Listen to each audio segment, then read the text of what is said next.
Bismillahirrahmanirrahim. Alhamdulillahi rabbil alamin. Wassalatu wassalamu ala sayyidina wa habibina wa syafi'ina qurrati a'yunina wa nuri qulubina wa maulana Muhammadin imamil anbiya'i wal mursalin wa qaidil ghurril muhajjalin wa ala alihi wa sahbihi at-tayyibin at-tahirin.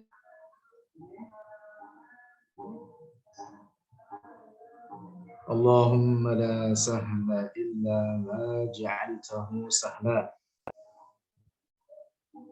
wa anta ya hayyu ya qayyum taj'alul hazna idza syi'ta sahla. Allahumma arzuqna al-ikhlasa fil niyyati wal qawli wal 'amali wa na'udzu bika min hali ahli an-nar. Amin. Rekan-rekan sekalian yang dirahmati Allah Subhanahu wa taala. Ikhwati wa akhwati rahimakumullah. Berjumpa kembali dalam kajian bedah buku membela kedua orang tua Rasulullah sallallahu alaihi wasallam. Ini adalah pertemuan yang kesekian kalinya, entah ke-7 atau pertemuan yang sudah beberapa kali. Rekan-rekan yang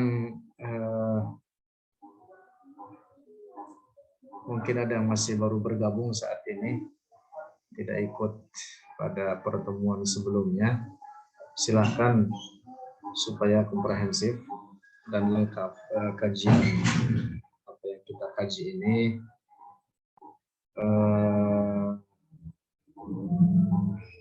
membuka atau meminta bagi yang belum punya PowerPoint yang saya tampilkan ini, atau juga buku elektroniknya dalam bentuk PDF yang juga ada di penyelenggara, atau juga bisa di-download di internet. Termasuk juga rekan-rekan yang ingin memiliki buku fisiknya, silakan menghubungi penyelenggara acara ini. Baik, rekan-rekan sekalian yang dirahmati Allah Subhanahu wa taala. Bismillah, kita sampai di slide nomor 37. Bagaimana seharusnya kita beradab?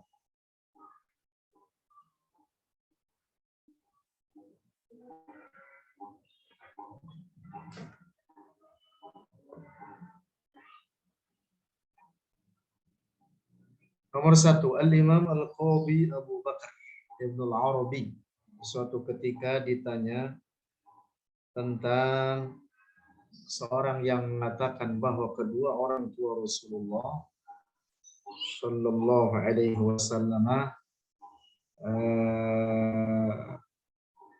termasuk penduduk neraka. A'udzubillah. Maka beliau Al-Qadhi Abu Bakar Al-Maliki Ibn Al-Arabi menjawab dengan mengutip firman Allah Subhanahu wa taala dari suratul Ahzab ayat 57. Beliau mengutip firman Allah mengatakan, innal ladzina yu'zuna Allah wa rasulahu la'anahumullahu fid dunya wal akhirah wa a'adda lahum 'adzaban muhina. Sesungguhnya orang yang menyakiti Allah, yang dimaksud menyakiti artinya memusuhi Allah dan Rasulnya, tapi diungkapkan dalam ayat ini dengan al-iza, yu'zun, maka mereka dilaknat oleh Allah di dunia dan akhirat, dan Allah telah menyiapkan bagi mereka siksa yang hina.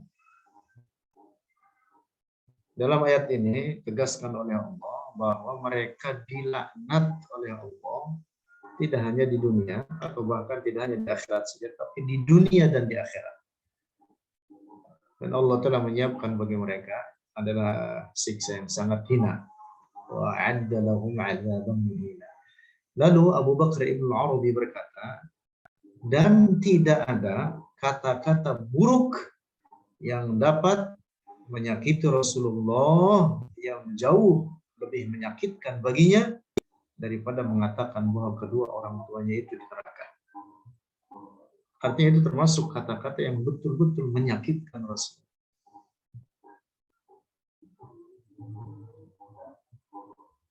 Di pertemuan yang lalu kita sudah mengutip ada sebuah hadis tentang putri Abu Lahab yang seorang mukminah, seorang perempuan yang baik, beriman pada Allah, sahabiyah, termasuk daripada kalangan para sahabat dari kaum perempuan, datang menghadap Rasulullah, kemudian mengadu kepada Rasulullah karena ada sekelompok orang menyebutnya dengan seorang putri bahan bakar neraka. Maka Rasulullah marah besar. Abu Lahab yang nyata-nyata dicatat secara tekstual dalam Al-Quran, laknat terhadapnya, mati kafir, tabbat dengan turunnya surat Al-Lahab, tabbat jada abi lahab wa tabba ma aghna anhu maluhu ma kasab. Lalu putrinya dikatakan oleh sebagian orang saat itu sebagai putri dari seorang yang menjadi bahan bakar neraka. Rasulullah marah besar. Apalagi orang tua Rasulullah yang nyata-nyata tidak ada nas yang sharih menetapkan bahwa keduanya termasuk penduduk neraka. Maka sangat naif, sangat bodoh apabila ada orang kemudian dengan ngotot mengatakan kedua orang tua Rasulullah di dalam neraka. Di pertemuan yang lalu juga sudah saya sampaikan bahwa sebenarnya pembahasan ini bukan masalah pokok akidah. Artinya bahwa seorang mukmin kalaupun tidak mengetahui perihal keadaan kedua orang tua Rasulullah, maka itu tidak memberikan pengaruh pada keimanannya, tidak menjadi rusak imannya. Cukup dengan mengatakan Allahu a'lam pun umpamanya itu menjadi keselamatan baginya. Nah, maka sangat naif, sangat bodoh orang yang seenaknya mengatakan kedua orang tua Rasulullah adalah penduduk neraka. Nauzubillah. Nah, inilah jawaban seorang ulama besar, ulama terkemuka, seorang ahli tafsir, ahli fikih. Al-Imam Al-Qadhi Abu Bakar Ibnu Al-Arabi ketika ditanya tentang sikap orang yang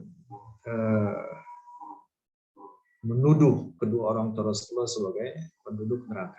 Beliau mengutip ayat Al-Quran bahwa orang tersebut adalah orang yang dilaknat oleh Allah dan Rasulnya, dilaknat oleh Allah di dunia dan di akhirat. Auzubillah.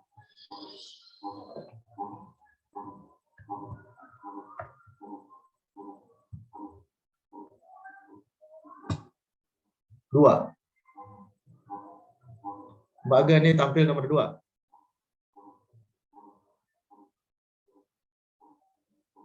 Halaman, Ustaz. Ya, halamannya. Ya, nomor halaman 38, nomor 2. Iya, Ustaz. Ya, tampil. Tampil, Ustaz. Sebuah hadis, dan ini yang barusan saya kutip, tapi minggu yang lalu sudah kita bahas. Sengaja saya ulang supaya merangkai gitu, dengan subjudul yang kita bahas bagaimana seharusnya kita beradab kepada Rasulullah. 2. Sebuah hadis diriwayatkan oleh sahabat Abu Hurairah berkata, suatu ketika datang Subayyah, putri Abu Lahab, menghadap Rasulullah. Ia mengadu, wahai Rasulullah. Subayyah ini seorang perempuan beriman, sahabat Rasul dari kalangan perempuan. Sungguh orang-orang telah berkata kepadaku, engkau adalah anak atau putri dari bahan bakar neraka, yaitu Abu Lahab. Walaupun mungkin orang saat itu tidak hendak mencelanya, tidak hendak mencacinya. Dan walaupun itu adalah fakta, karena memang ayahnya Abu Lahab dalam hal ini adalah yang secara tekstual dalam Al-Quran dicatatkan sebagai penduduk neraka. Tapi kemudian dengan mengatakan seperti itu, mengatakan putri dari seorang bahan bakar neraka, itu jelas-jelas menyakiti. Maka kemudian Rasulullah Shallallahu Alaihi Wasallam berdiri dalam keadaan sangat marah. Beliau berkata, mau apa orang-orang itu menyakitiku dengan jalan menyakiti para kerabat keluarga. Abu Lahab termasuk paman-pamannya Rasul. Siapa yang menyakiti kerabatku, maka ia telah menyakiti. Yang dimaksud adalah Subai'ah itu tadi. Menyakitinya dengan cara mengatakan kalimat-kalimat semacam itu tadi sebagai putri dari bahan bakar api neraka. Lalu kata Rasul, dan siapa yang menyakitiku, maka dia telah memusuhi Allah. Hadis ini diriwayatkan oleh Al-Muhibb At-Tabari dalam kitab Dakhairul Akhbar. Nah, ini jadi apa namanya, hadis ini rekan-rekan sekalian menjadi dalil sangat kuat bagi kita untuk bagaimana cara kita beradab dan berakhlak kepada Rasulullah Shallallahu Alaihi Wasallam. Tentu juga ini menjadi pelajaran bagi kita, tidak hanya ini berlaku bagi Rasulullah, juga bagi keseharian kita. Bagaimana kita menyapa saudara kita, bagaimana kita menyapa teman kita, kerabat kita, hendaknya dengan ungkapan-ungkapan yang baik, tidak dengan kata-kata yang menyakitkannya.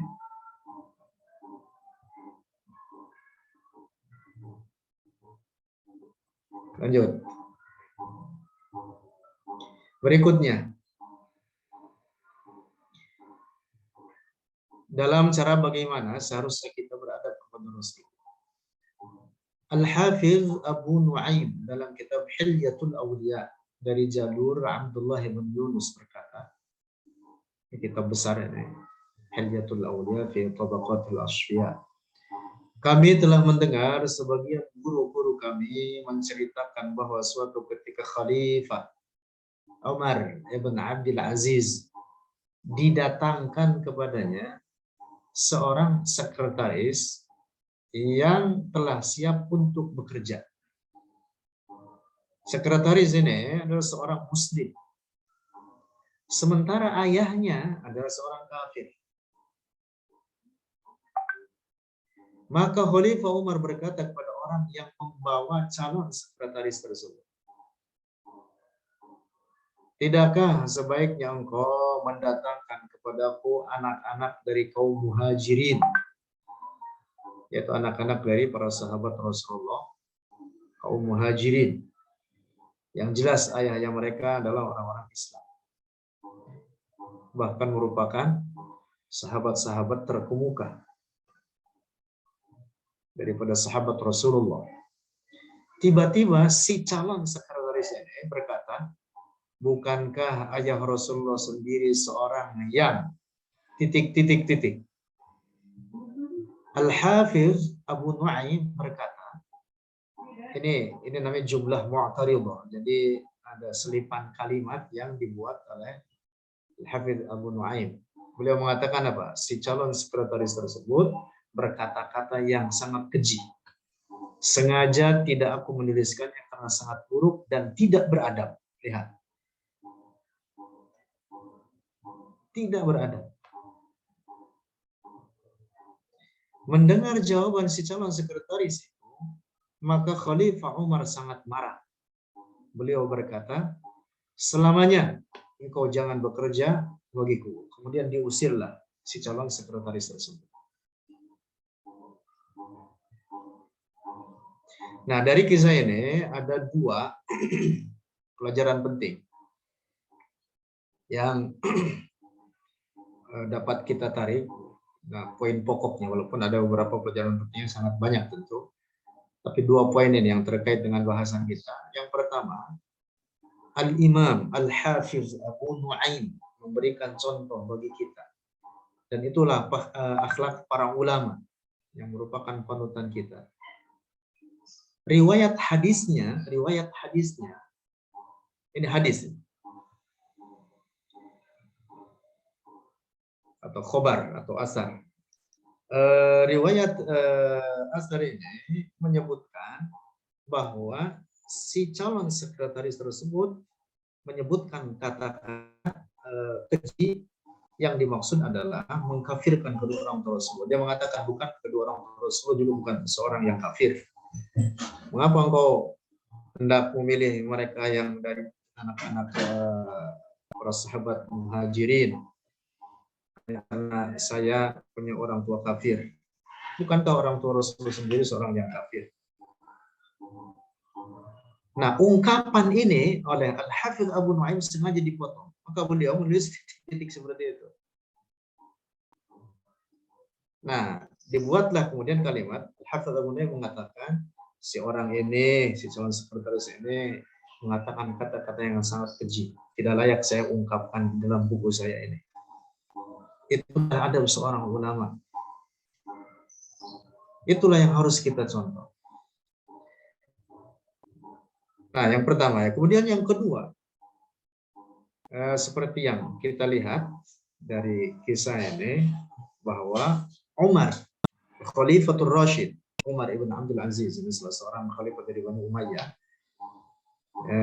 termasuk juga dari Al-Khulafaur Rashidin. Beliau sangat marah dengan perkataan orang tersebut. Sehingga apa? Orang tersebut diusir, dikeluarkan. Dan tidak dipakai sama sekali tenaga.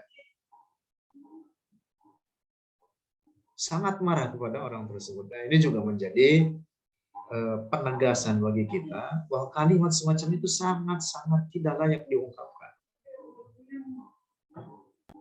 Bagus orang tersebut tidak ditazir. Memang di dalam kisahnya tidak ditazir. Tapi cukup bahwa kemudian ia diusir oleh Khalifah Umar bin Abdul Aziz sebagai bukti bahwa itu kalimat yang diungkapkan olehnya adalah kalimat yang sangat buruk. Lanjut.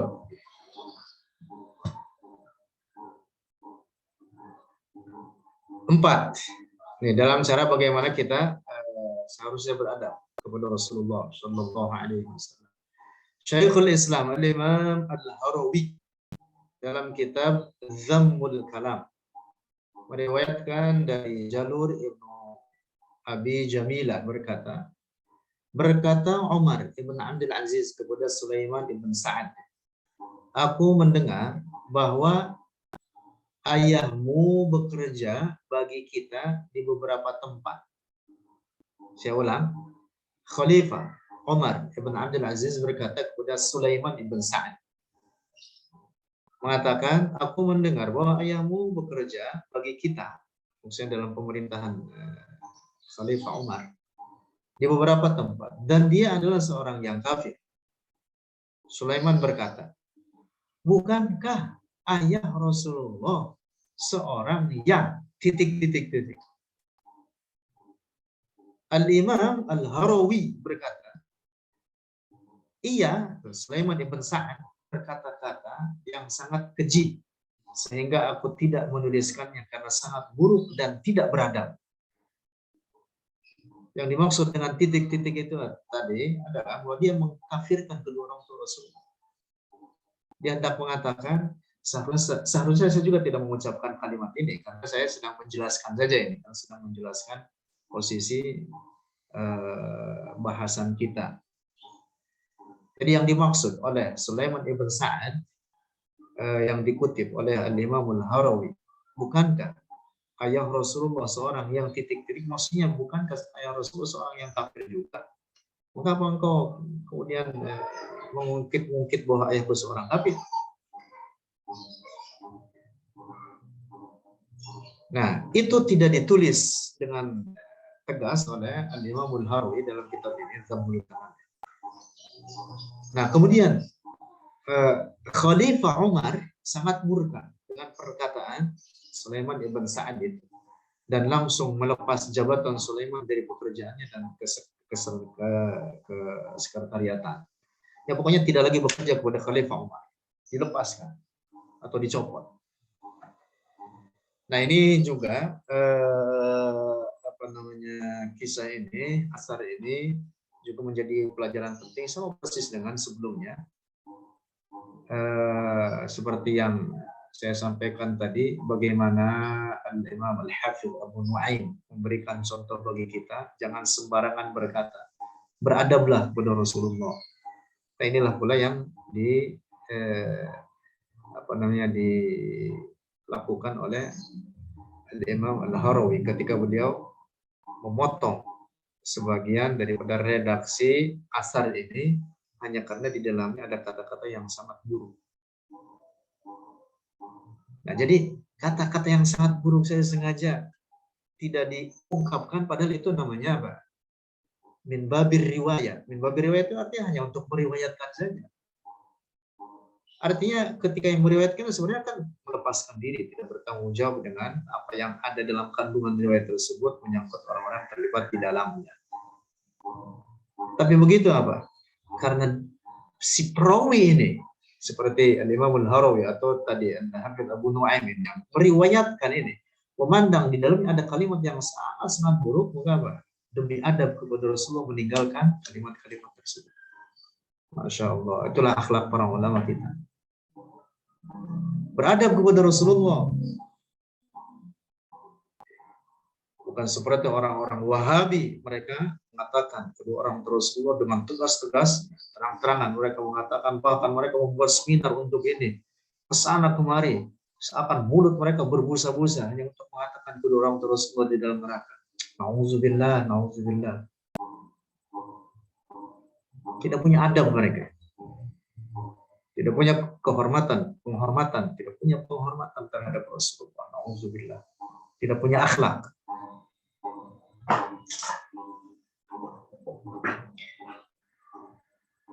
Lanjut. 5.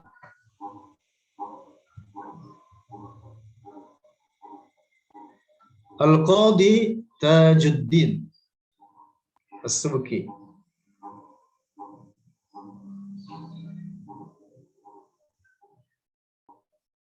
Sebentar saya besarkan dulu. Tulisannya kecil. Al-Qadhi Tajuddin As-Subki dalam kitab At-Tarsyih menuliskan, berkata Asy-Syafi'i, Al-Imam Asy-Syafi'i dalam beberapa kesempatan, semoga rahmat Allah selalu tercurah bagi rahimahullah, yang dimaksud itu terjemahannya, dan Rasulullah sendiri, Imam Syafi'i ini, dengarkan ini, penting ini, kita perhatikan supaya kita bisa menarik pelajaran dari sini.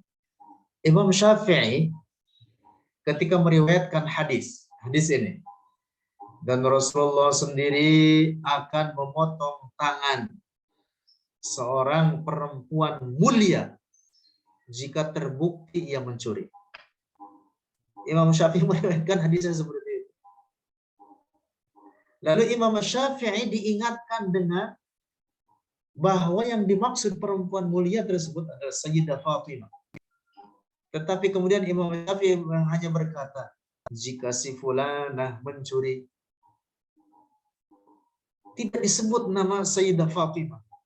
Masya Allah, inilah adab. Inilah adab. Al-Imam As-Subki berkata, lihat bagaimana Asy-Syafi'i hanya berkata si fulanah. Beliau tidak terang-terangan menyebut nama Fatimah. Itu tidak lain hanya untuk tujuan beradab.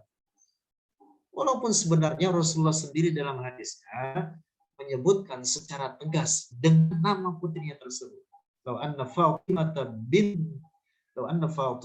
binta Muhammadin saraqat la qata'tu yadah. Redaksi hadisnya seperti itu. Tapi ketika Imam Syafi'i meriwayatkan hadis ini tidak menyebut Fatimahnya. Mengapa? Karena adab kepada putri Rasulullah. Ini terkait dengan apa? Dengan, coba kalau kita perhatikan bagaimana adabnya Imam Syafi'i. Padahal ini hanya terkait lau anna. Ada kata-kata lau anna Fatimah, seandainya. Ini padahal seandainya.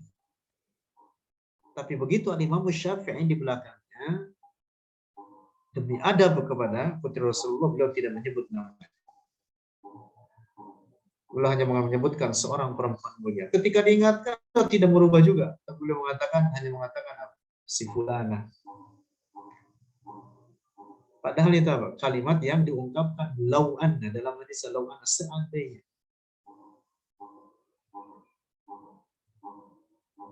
Nah, karena itu ada semacam kaidah. Ini ditulis oleh Al-Imam Tajuddin As-Subki. Sesuatu yang layak diungkapkan oleh seseorang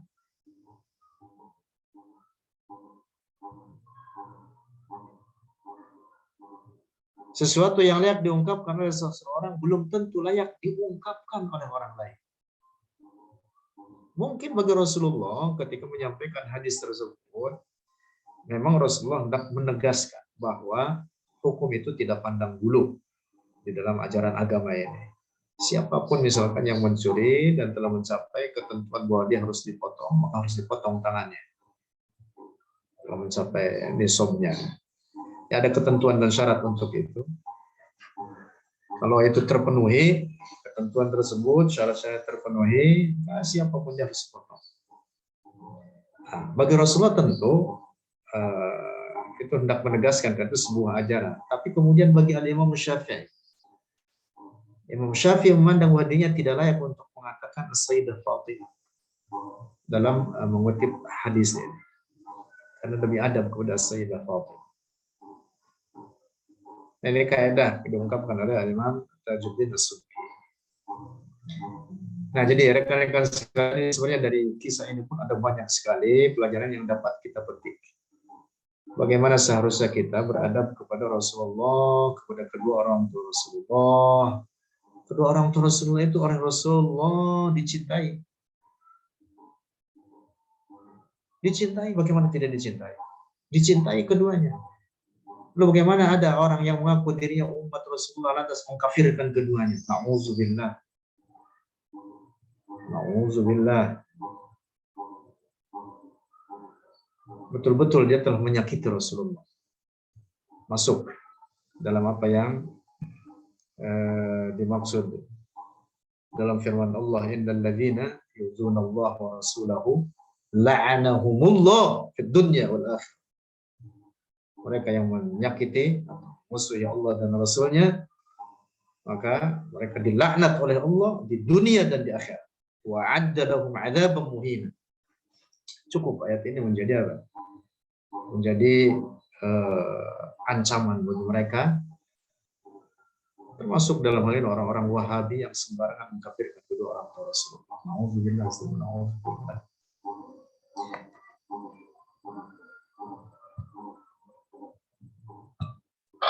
Lanjut. Al-Hafidz As-Suyuti berkata. Ini nomor 6 dapat dilihat agak.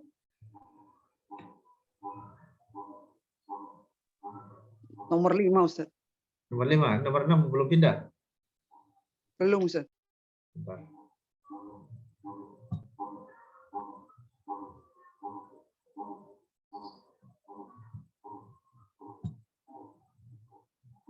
Ada nomor 6.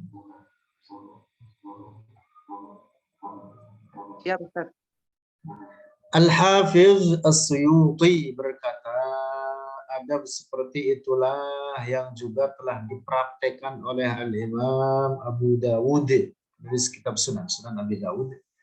Dalam kitab Sunan beliau menuliskan sebuah hadis terkait dengan keadaan Abdul Muttalib. Hanya karena tujuan adablah beliau tidak banyak bicara. Ya, tidak banyak bicara perihal keadaannya. Hadis itu sendiri lebih lengkapnya telah diriwayatkan dalam Musnad Ahmad dan Sunan An-Nasa'i. Dan Abu Daud bukan tidak mengetahui rincian hadis tersebut. Bahkan dalam Sahih Bukhari jelas Rasulullah mengatakan bahwa Abu Thalib itu mati dalam keadaan kufur. Tapi Abu Daud tidak terlalu banyak mengomentari hadis tersebut. Sebenarnya catatan-catatan semacam ini merupakan pelajaran. Ini kata Al-Imam Suyuti. Sebenarnya catatan-catatan semacam ini merupakan pelajaran dan petunjuk penting yang telah dicontohkan oleh para imam terkemuka bagi kita semua, agar kita tidak mudah berkata-kata buruk dalam menghukumi moyang-moyang Rasulullah, karena kita harus menjaga adab terhadap mereka. Itu kesimpulan Al-Imam Jalaluddin As-Suyuti. Ini dikutip oleh beliau dalam Masalikul Hulfa fi Najati Walidayil Mustafa. Al-Imam As-Suyuti sampai menulis lebih dari 5 risalah, seperti yang saya sampaikan di pertemuan-pertemuan kita sebelum ini. Yang keseluruh risalah tersebut adalah membela kedua orang tua Rasulullah Shallallahu Alaihi Wasallam. Kajian hadisnya sangat mendalam, ya, termasuk dalil-dalil naqliyah dan aqliyah yang menguatkan pendapat tersebut.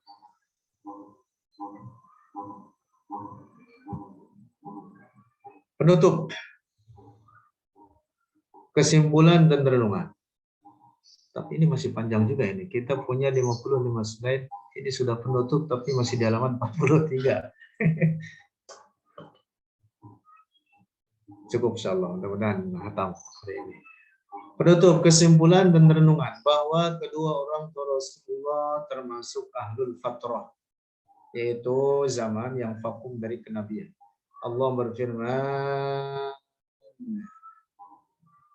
dalam suratul Maidah ayat 19, wahai para ahli kitab telah datang, ya ahli kitab qad ja'akum minallahi,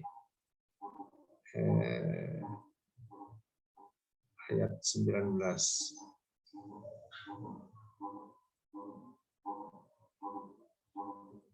Qad ja'akum rasuluna yubayyinu lakum ala fatratin minar rusul. Juga firman Allah, supaya engkau wahai Muhammad, ini ayat di atas tadi menjelaskan bahwa Rasulullah datang ke umat manusia dalam keadaan apa? Zaman fatrah, di mana sebelum Rasulullah dilahirkan vakum dari kenabian. Juga firman Allah, supaya engkau wahai Muhammad, surat Al-Qasas ayat 46, supaya engkau wahai Muhammad memberikan peringatan kepada suatu kaum yang tidak datang kepada mereka seorang pengingat pun sebelum kamu, supaya mereka mendapatkan petunjuk. Ini juga sama, dalil tentang bahwa sebelum kelahiran Rasulullah adalah zamanul fatrah. Kedua orang tua Rasulullah wafat sebelum Rasulullah diutus menjadi nabi. Perhatikan ini, penting ini catatan di sini nih, garis bawah ya. As-Sayyid Abdullah ibn Abdul Muttalib, ayahanda Rasulullah, itu dalam satu riwayat disebutkan wafatnya umur 18 tahun bahkan. Artinya umurnya sangat muda. Sangat muda ya. Artinya kalaupun misalkan disebut seorang yang belum berbuat dosa atau maksiat, dalam umur tersebut itu umur yang musamahah, umur yang sangat mungkin diampuni dosa-dosanya oleh Allah. Kalau umpama demikian adanya. Lebih daripada itu, beliau adalah seorang mukmin, seorang soleh, bahkan orang terbaik di zamannya.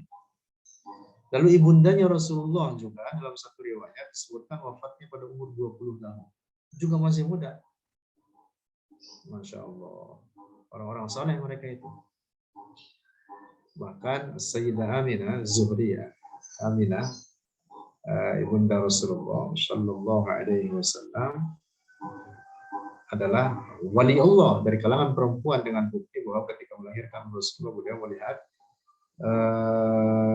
keajaiban-keajaiban yang itu tidak diberikan kepada seorang kecuali orang yang tentu dia dimuliakan oleh Allah. Nah, Allah berfirman, nah jadi kedua orang Rasulullah hidup sebelum diangkatnya Rasul sebagai Nabi dan Rasul. Allah berfirman, dan tidaklah kami memberikan siksa hingga mengutus seorang Rasul. Wa ma kunna mu'adzibina hatta nab'atsa rasula. Jika kedua orang tua Rasulullah tidak disiksa di neraka, karena itu tadi dengan alasan hidup di zaman al-fatrah, maka berarti tempat keduanya adalah di surga. Oleh karena di akhirat tidak ada tempat ketiga selain surga dan neraka. Kesimpulannya begitu. Lanjut. Berikutnya sebagai penutup dan kesimpulan. Allah berfirman, dan pasti Tuhanmu memberikan kepadamu, wahai Muhammad, satu pemberian sehingga engkau ridho. Surat Ad-Duha ayat 5, wala sawfa yu'tika rabbuka fatarda. Bagi seorang yang berakal, untuk akal pun akal sehat itu, bukan berarti tidak sehat. Tentu ia mengetahui bahwa Rasulullah ridho dengan segala sesuatu yang telah diridhoi oleh Allah. Wala sawfa yu'tika rabbuka fatarda. Perhatikan, Rasulullah tidak ridho jika kedua orang tua beliau masuk ke dalam neraka. Maka berarti Allah, kesimpulan bagi kita ya, juga tidak meridhoi perkara tersebut. Karena apa yang menyedihkan Rasulullah tidak akan diberikan oleh Allah. Apa yang menyenangkan bagi Rasulullah itulah yang diberikan oleh Allah. Ini makna firman Allah, wala sawfa yu'tika rabbuka fatarda. Karena itulah Sayyidah Aisyah berkata kepada Rasulullah, ala rabbaka yusari'u fi hawaka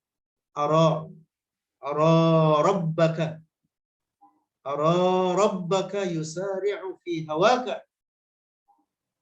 Aku melihat atau aku mengetahui atau aku meyakini bahwa Allah senantiasa merestui segala apapun yang kau inginkan. Apa yang kau inginkan diberikan bagimu, wahai Rasulullah. Rasulullah adalah ahabbul khalqi ilallah. Makhluk Allah yang paling dicintai oleh Allah. Tentu Allah tidak memberikan sesuatu yang akan menyakiti hatinya. Nah, karena itu maka para ulama kita, sebagian ulama di tafsir terkait surat Ad-Duha ayat 5 ini mengatakan bahwa ini disebutnya arjal ayat. Artinya puncak harapan bagi Rasulullah. Pokoknya apapun yang diinginkan oleh Rasulullah diberikan oleh Allah.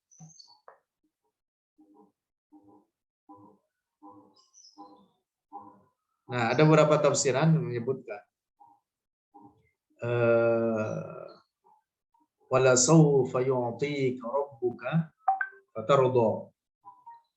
Menyebutkan bahwa yang dimaksud dengan ini adalah, dengan ayat tersebut adalah syafa'ah.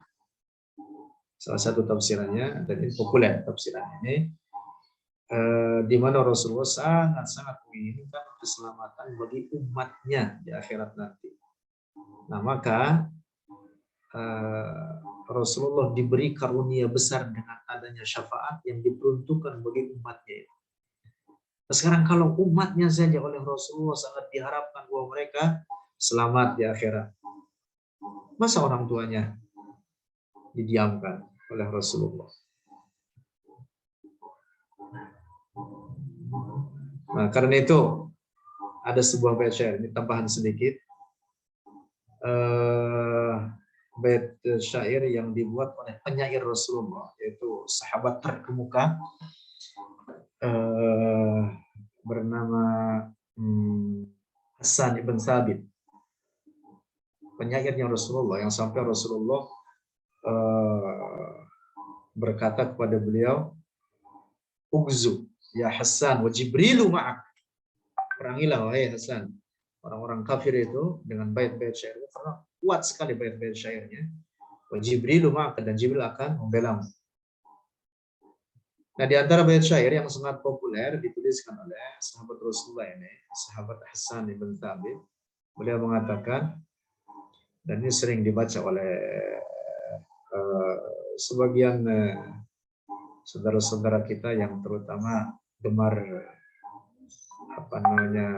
membaca maulid-maulid Nabi atau bait-bait syair dalam ungkapan salawat kepada Rasulullah Shallallahu Alaihi Wasallam dan tawassul dengannya. Nah, bait syair ini disebutkan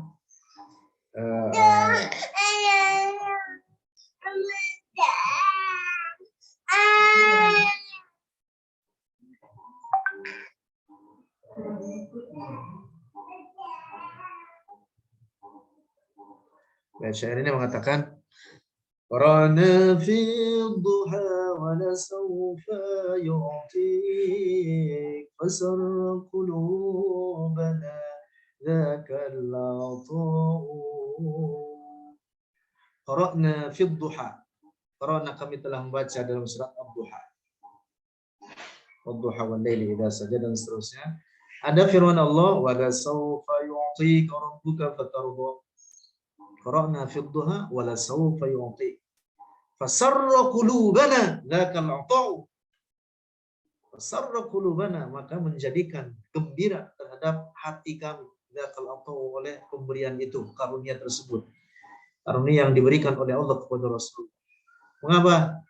Karena dengan karunia tersebut kita umat Rasul menjadi terselamatkan. Masya Allah, Masya Allah.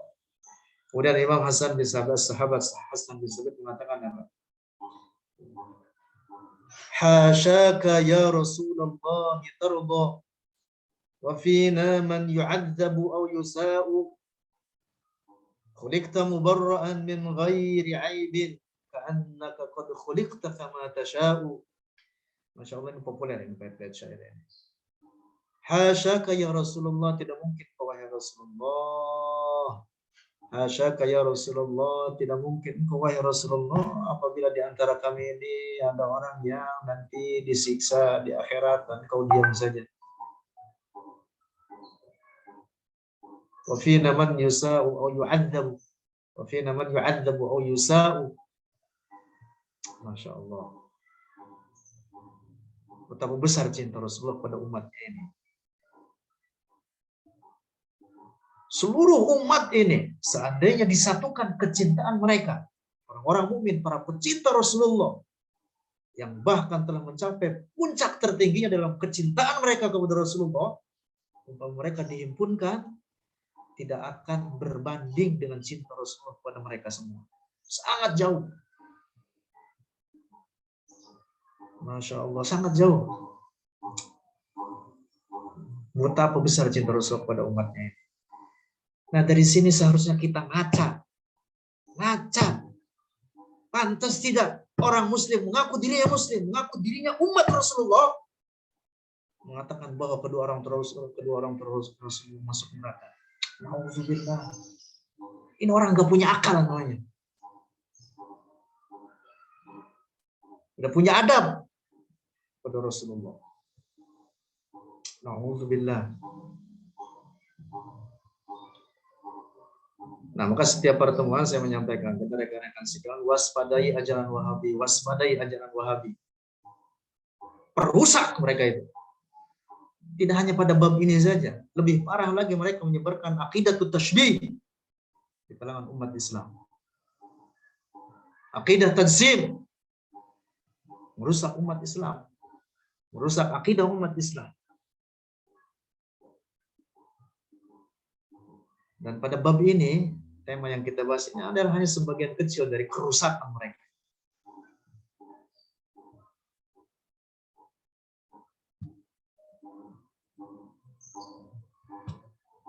Lanjut.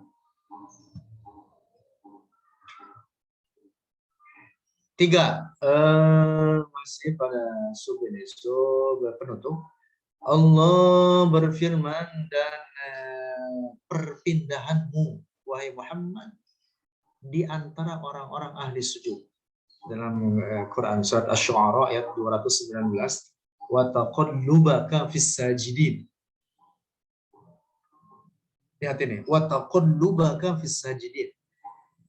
Ini artinya ayat ini seperti penafsiran para ulama, perpindahan Rasulullah berasal dari orang-orang ahli sujud kepada ahli sujud lainnya.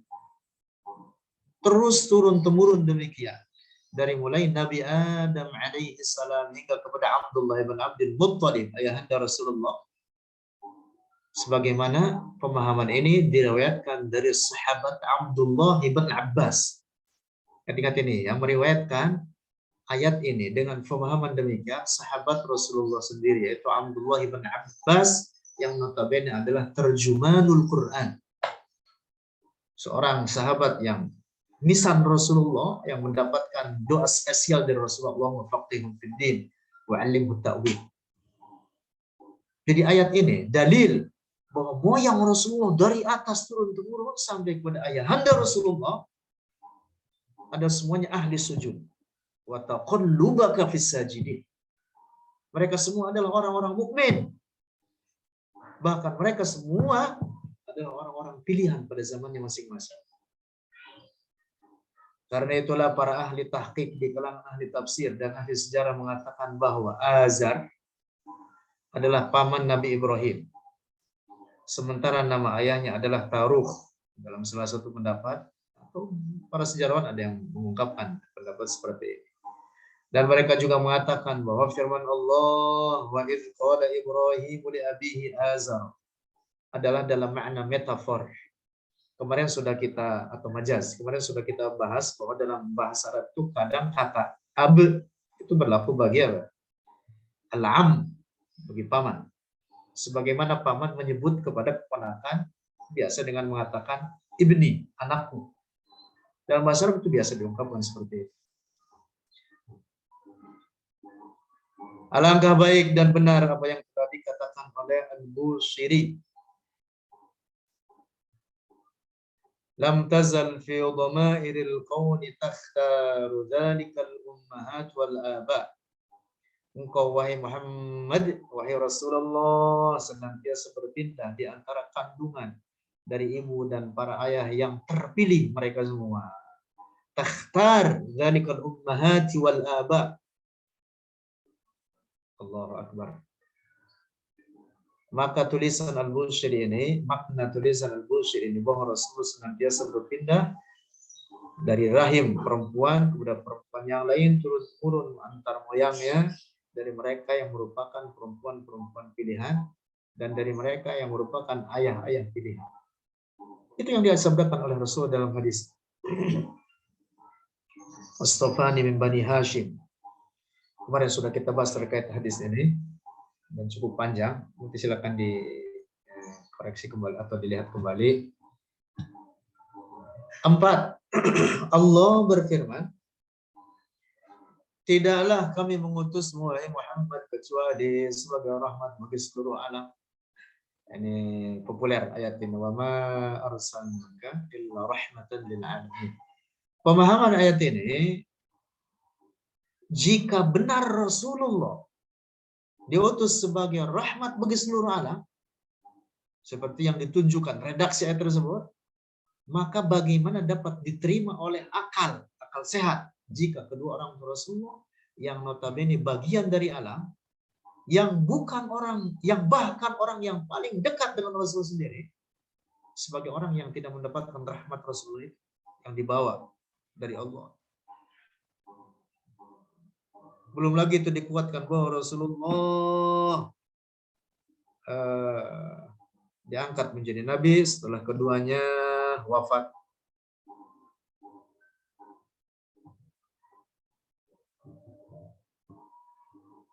Apalagi syumuliyatur rahmat, jadi ketercakupan rahmat yang dibawa oleh Rasulullah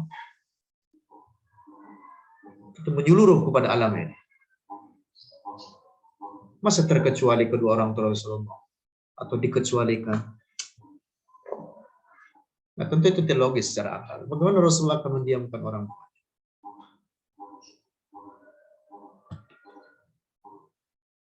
Yang paling yang diantara yang juga sangat logis, kita katakan Rasulullah itu adalah manusia suci. Apakah layak Rasulullah berada dalam rahim seorang perempuan kafir? Pikirkan itu. Fahami itu dengan hati yang bersih. Bagaimana manusia suci yang merupakan Ahabbul khalqi ilallah.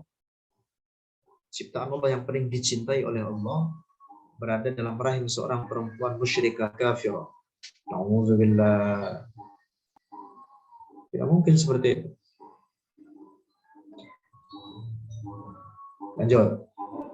Allah berfirman, sesungguhnya telah datang kepadamu seorang rasul dari kaummu sendiri.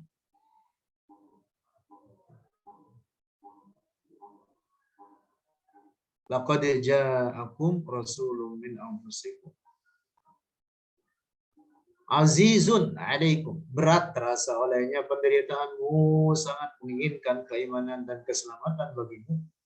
Amat belas kasihan lagi kasih sayang terhadap orang-orang mukmin. Masya Allah, itu sifatnya Rasulullah. Ini ayat kalau diselami dengan baik, orang tidak akan sembarangan mengkafirkan kedua orang tua Rasulullah. Kandungan ayat ini menunjukkan puncak kesempurnaan cinta Rasulullah kepada umatnya. Ayat ini menunjukkan bahwa Rasulullah sangat mengkhawatirkan umat yang jatuh dalam perbuatan maksiat, apalagi dalam kekufuran. Afa immata au qutilan qalabtum ala aqabikum. Rasulullah sangat mengkhawatirkan umatnya ini jatuh kembali dalam kekufuran. Bahkan juga Rasulullah mengkhawatirkan mereka jatuh dalam perbuatan maksiat. Karena maksiat adalah sebab dari adanya siksaan. Dan siksaan terhadap kalian sangat terasa berat bagi Rasulullah. Seorang yang berakal akan berkata, jika Rasulullah sangat keberatan bila umatnya disiksa, maka tentu Rasulullah lebih keberatan lagi bila yang disiksa tersebut adalah orang yang paling mengasihani Rasulullah sendiri, atau yang mengandung dirinya Rasulullah, ibundanya.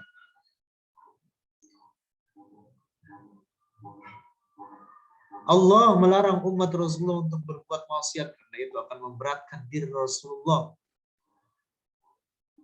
dengan adanya siksaan terhadap mereka. Jadi Rasulullah sangat mencintai umatnya.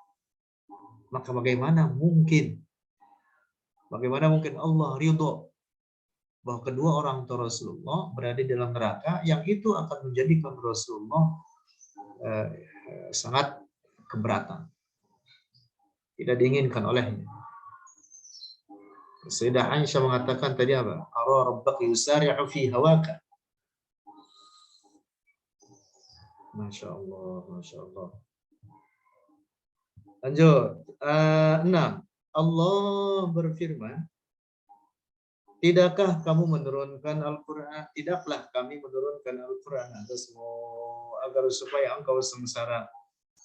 Anzalna Al-Quran. Ayatnya Anzalna Al-Quran litashqa illa tadhkiratan liman yakhsha. Metode pengambilan dalil, wajah al-istidlal daripada ayat ini sama dengan poin kelima di atas, yaitu bahwa dalam ayat ini Allah berjanji bahwa turunnya Al-Quran sama sekali bukan untuk menjadikan Rasulullah susah dan sengsara. Seandainya Al-Quran telah turun sementara Rasulullah tetap dalam keadaan sedih karena kedua orang tuanya masuk ke neraka, maka berarti sia-sialah janji Allah dalam surat Thaha ini. Thaha ma anzalna 'alaika al-Qur'an litashqa.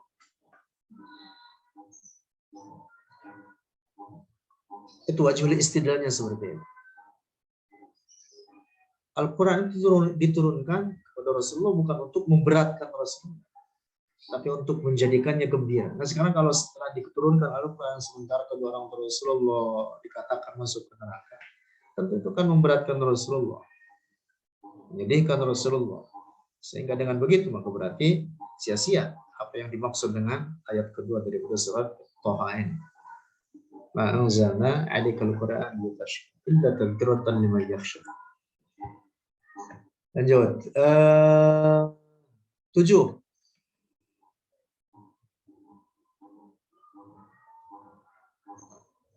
Hadis yang diriwayatkan dalam dua kitab sahih, yaitu Sahih Bukhari dan Sahih Muslim, bahwa Rasulullah mengatakan bahwa paling ringan siksaan terhadap orang kafir di hari kiamat adalah Abu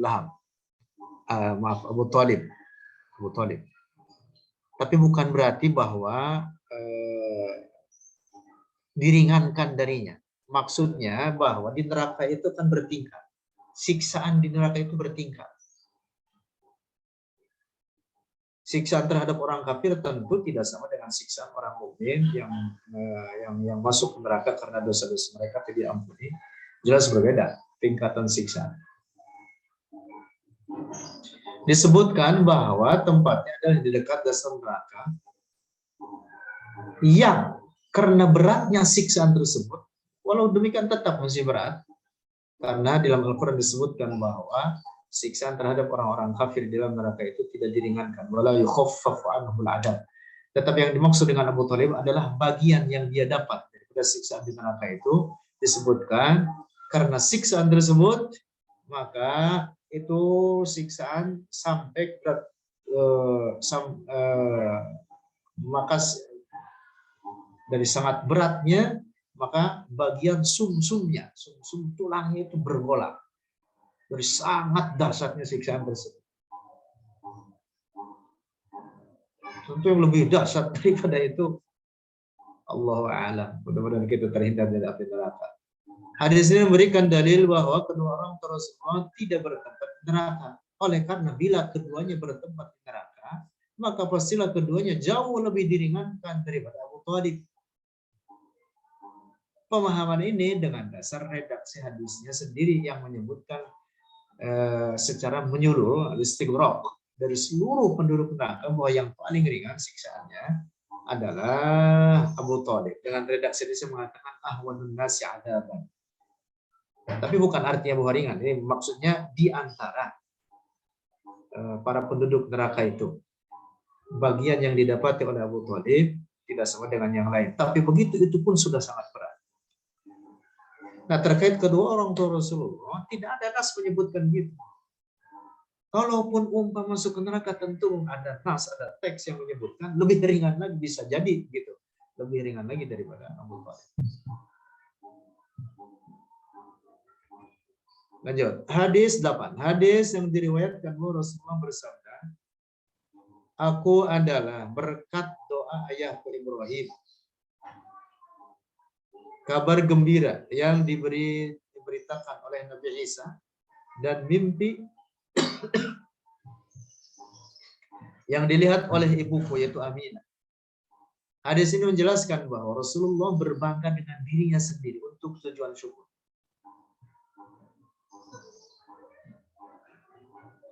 Kata Rasulullah bahwa dirinya itu siapa? Dirinya adalah da'watu Ibrahim, adalah doa Nabi Ibrahim. Hasil doa Nabi Ibrahim, di mana Nabi Ibrahim mohon kepada Allah supaya apa? Memiliki keturunan yang menjadi para pemuka. Wa bisyaratu Isa, dan aku ini adalah orang yang dikabarkan oleh Isa akan kedatangannya. Dan bahkan Rasulullah itu tidak hanya oleh Nabi Isa, sudah diberitakan oleh nabi-nabi terdahulu akan kedatangannya. Bahkan sebelum penciptaan Nabi Adam, Rasulullah itu sudah populer di surga. Namanya, yang dimaksud adalah namanya. Sudah populer. Wa ru'ya, dan aku ini adalah mimpi yang dilihat oleh ibuku, Aminah. Artinya Rasulullah dengan mengungkapkan 3 ungkapan ini adalah untuk berbangga diri. Sebagai apa? Untuk tujuan syukur. Nah, wajah istidlal, metode pengambilan dalil dari hadis ini adalah bahwa tidak mungkin Rasulullah berbangga dengan kecuali dengan mimpi seorang ibu yang beriman. Baru ya ummi Aminah. Rasulullah tentu tidak akan bersuka cita dengan itu kalau itu adalah mimpi dari seorang yang tidak beriman. Nah, jadi hadis ini memberikan pemahaman bahwa ibunda Rasulullah adalah seorang mukminah. Tentu kalau dia bukan mukminah, Rasulullah tidak akan berbangga dengan mengatakan ungkapan beliau dalam hadis ini. Nah, hadis ini diriwayatkan oleh banyak para ulama. Nanti silakan dibaca lanjutannya. Kemudian slide berikutnya 9.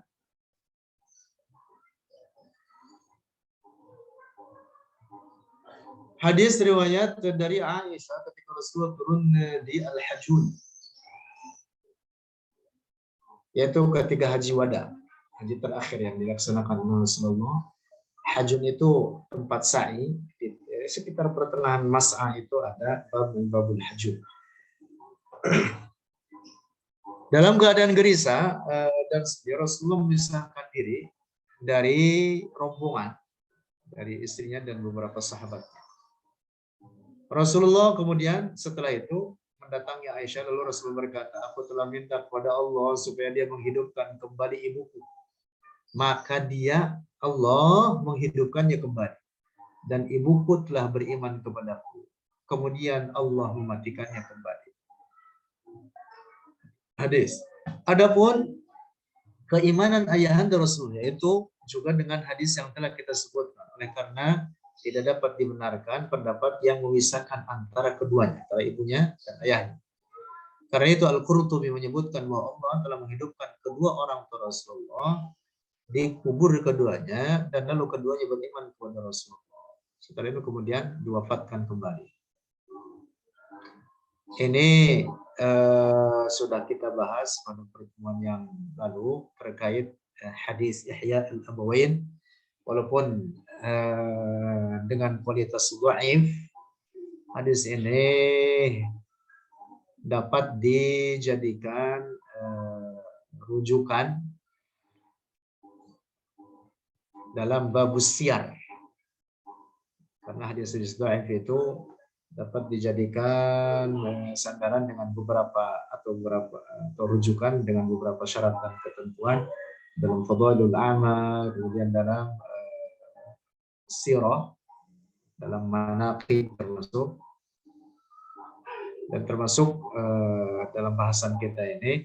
Yang karena itu Imam Suyuti memasukkan bahwa hadis Ihya al-Abawain ini salah satu metode untuk menetapkan keselamatan kedua orang tua Rasulullah dari sekian banyak metode. Ada banyak metode untuk itu, beberapa yang sudah kita bahas pada pertemuan yang lalu. Kemudian hadis yang meriwayatkan Rasulullah telah memberi kabar gembira bagi seorang sahabat yang telah minum darah beliau, bahwa ia aman dari siksa neraka dan dia akan masuk surga. Mengapa? Karena di dalam perut sahabat tersebut ada darah Rasulullah yang diminum olehnya. Tentu sahabat Rasulullah ini tidak kemudian akan masuk ke neraka. Bagaimana api neraka akan membakar tubuh yang di dalamnya ada darah Rasulullah. Ini hadis, ini sebuah hadis masih dikisahkan bahwa ketika waktu Rasulullah mengeluarkan darah, kemudian darahnya tersebut diwadahi dalam sebuah wadah, kemudian menyuruh salah seorang sahabatnya untuk membuangnya, kemudian dibawa keluar, kemudian karena dipesan oleh Rasulullah supaya dibuang di tempat yang tidak diketahui oleh makhluk Allah yang lain, karena dikhawatirkan itu akan menjadi bahan rebutan mereka. Maka kemudian darah tersebut diminum oleh.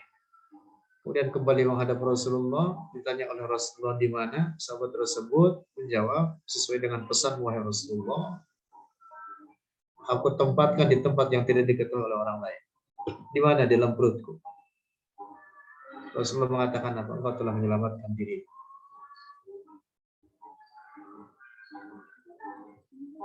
Apalagi ibunda Rasulullah. Ini pahami dari sini, pahami. Apalagi ibunda Rasulullah yang mengandung Rasulullah.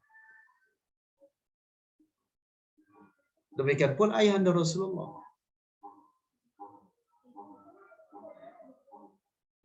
Seluruh yang berada pada diri Rasulullah dan yang menempel dengan Rasulullah, pada diri Rasulullah atau yang menempel dengan Rasulullah, tidak ada yang najis. Tidak ada yang najis. Apa yang berasal dari Rasulullah, tidak ada yang najis.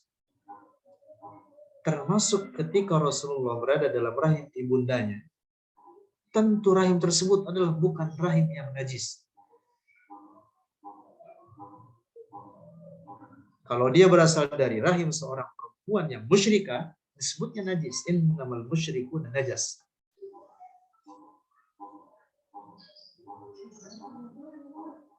Lanjut. Wasiat. Udah selesai. 10. Nanti lebih detail silakan rekan-rekan baca lagi PDF-nya atau bukunya. Seingat saya di sana jauh lebih padat dan lebih banyak dalil-dalil terkait apa yang kita bahas ini. Karena yang saya kutip ini hanya beberapa bagian saja. Hanya untuk menjadi semacam sampel. Mudah-mudahan ini dapat mewakili. Untuk bisa lebih menyeluruh, silakan nanti membaca buku aslinya. Jika rekan-rekan tidak memiliki, silakan nanti bisa menghubungi Mas Fauzi. Mas Fauzi ada di bagian kita ini. Silakan. Wasiat, tetaplah waspada, wasiat saya. Untuk saling mengingatkan, watawassaw bis sabr, watawassaw bil haqqi, watawassaw bis sabr. Tetaplah waspada terhadap ajaran-ajaran di luar Ahlus Sunnah wal Jamaah, terutama terhadap ajaran-ajaran Wahabi yang semakin hari semakin merasuk di wilayah kita. Terus jaga dan tetap perhatikan anggota keluarga dan seluruh famili kita, jangan sampai ada yang menyempal dari barisan Ahlus Sunnah wal Jamaah. Rekan-rekan sekalian, sebenarnya ada banyak kelompok-kelompok sempalan. Tetapi yang paling membahayakan, tentu semuanya berbahaya, karena kalau menyangkut akidah, dapat merusak akidah. Dapat sangat fatal akibatnya, kalau menyangkut akidah. Nah, permasalahannya dari Wahabi itu, karena mereka datang kepada umat Islam dengan membawa jargon Al-Quran, membawa jargon Sunnah. Mereka bahkan kadang menawarkan dirinya Ahlus Sunnah. Kami juga Ahlus Sunnah. Tentu ini bagi orang awam sangat riskan, sangat riskan, sangat berisiko. Nah, maka perhatikan, jangan sampai menyempal dari barisan Ahlus Sunnah wal Jamaah. Ikuti apa yang menjadi akidah dan ajaran mayoritas umat Islam, apa yang telah diyakini mayoritas umat Islam di masa-masa lampau, orang tua kita, kakek nenek kita, turun-temurun dari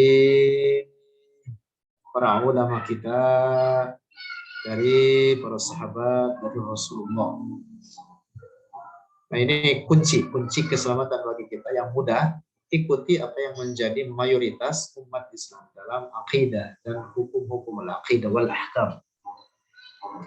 Jangan ikuti kelompok-kelompok sempalan.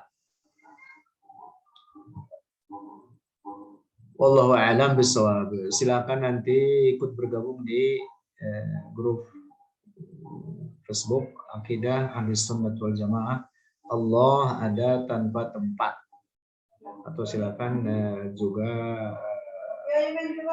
berkunjung ke blog kita @islam.com. Ini adalah pertemuan terakhir kita. Saya kira beberapa kali pertemuan sampai saat ini. Saya sudah menyelesaikan apa yang menjadi tugas saya untuk mungkin saya sampaikan, walaupun mungkin dalam secara verbal seperti ini tidak mewakili keseluruhan apa yang saya tulis atau saya tuangkan di buku. Mudah-mudahan apa yang saya perbuat ini dapat menjadikan kita semua orang-orang yang berada dalam lingkaran kecintaan sejati kepada Rasulullah Shallallahu Alaihi Wasallam. Dan mudah-mudahan ini menjadi penyebab bagi saya, keluarga, dan para hadirin rekan-rekan sekalian untuk dapat meraih syafaat Rasulullah di akhirat nanti. Mudah-mudahan kita betul-betul diakui oleh Rasulullah sebagai umatnya, sebagai golongan yang mendapatkan syafaatnya. Amin ya rabbal alamin. Bijahin Nabi Muhammadun Tahan Amin. Wallahu a'lam bishawab. Assalamualaikum warahmatullahi wabarakatuh.